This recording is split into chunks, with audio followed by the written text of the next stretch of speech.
Alicia here. Welcome back to my YouTube channel. So today we are looking at another parable, and this is the parable of the weeds.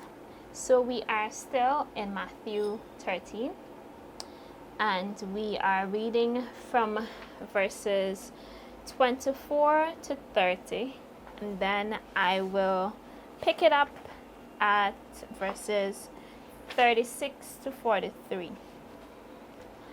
And I'm reading from NIV version. It says, Jesus told them another parable.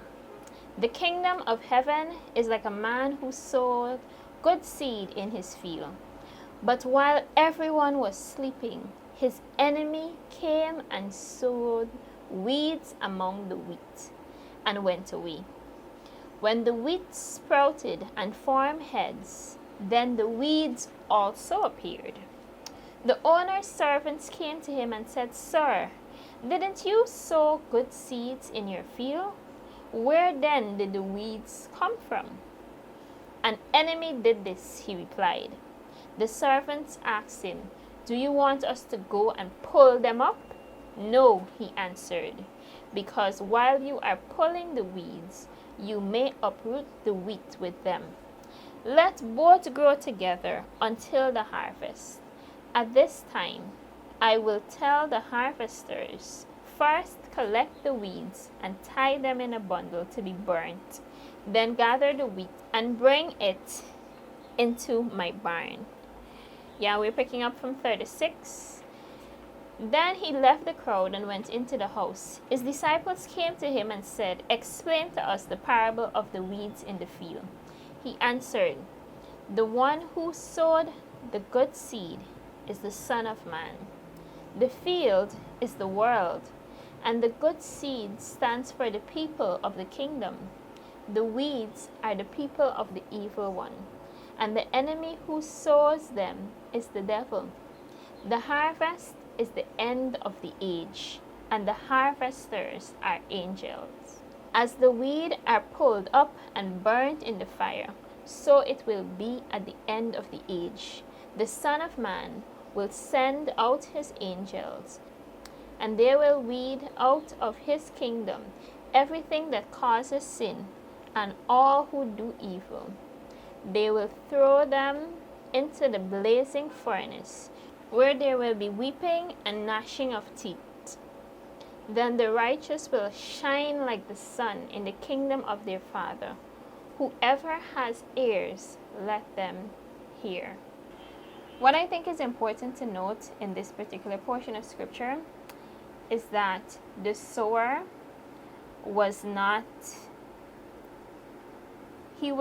very hasty when he would have recognized that an enemy came and planted weeds with his wheat.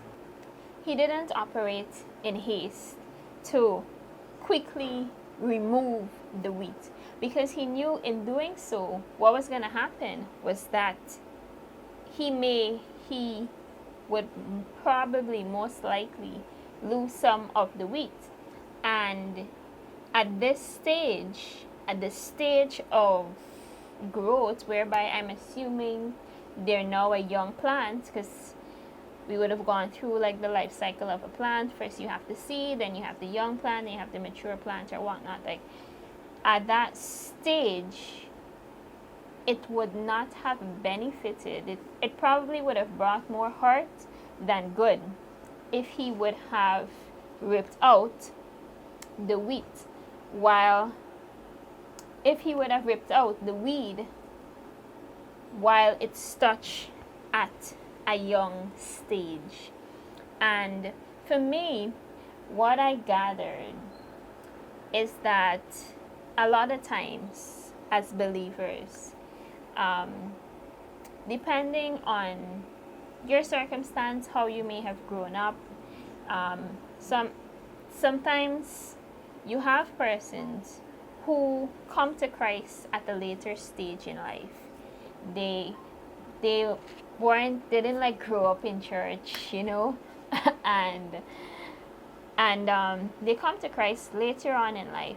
And because of that, you have connections with the things of this world that is going to take some time before you can be separated from that.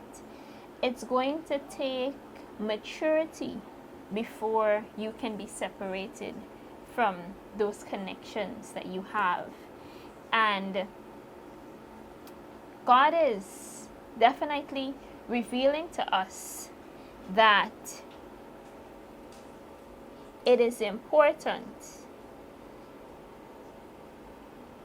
even when we are being shaped as Christian, and even when we may be developing in our stages in our Christian walk and we're getting closer to Him, that for Him to just pull us away from certain things that we're used to and we're accustomed to immediately, it may end up doing more harm than good. So what He did, He let the weed and the wheat to grow up, mature together, because He knew once you reach that stage of maturity, once I pull out that weed, it's not going to affect you. Like, you can stand firm. I'm not risking compromising you in any way, because you're fully mature. You reached a stage whereby you're bearing fruit, whereby you're no longer attached in any way to this additional thing. And I think this just goes to show that God is waiting for us to reach to a stage of maturity before He comes again, before it is the time for the harvest, which is the end of the world, and where the angel will come and reap. He is not going to come once we're at a baby stage, and try to pull out evildoers, or pull out those persons who are not doing what He commands while we're still young.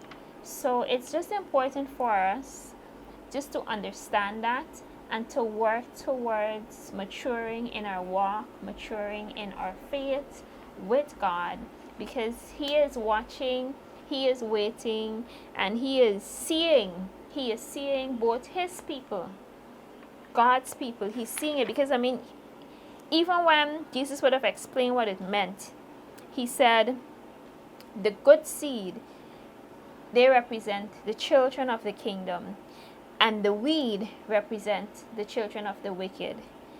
And of course, the enemy that sowed is the devil. The field is this world. The harvest is the end of the world. The reapers are the angel. And God is not going to come. He's not going to trouble this crop until it's time for harvest, until both the weed and the wheat reach a stage of maturity. So let us just be mindful of that, and let us also be mindful that we have to take actions to be mature, as I would have shared in my last video. So that is it for today. I trust that today's message would have been a blessing to you, that you've gotten an even deeper understanding of this parable of the wheat and the weed, and just understand that you can't stay at the baby stage. You really can't. You can't stay at the stage where you just hear, you accept it as truth, but you don't do the rest. You don't cultivate a relationship with God so that you can bear fruit, because He is waiting for the harvest. He's waiting for the harvest. And the harvest is when you're at the stage of maturity, whereby He can pluck out the children of the wicked without it having any effect on you. So He loves us, He cares for us, and He is patiently waiting for us to do our part, so that He can return, and so that we can live out the rest of eternity with Him. So I trust that today's video was a blessing to you, and that you will be sure to join me in my next video. Have a great day, folks. Bye.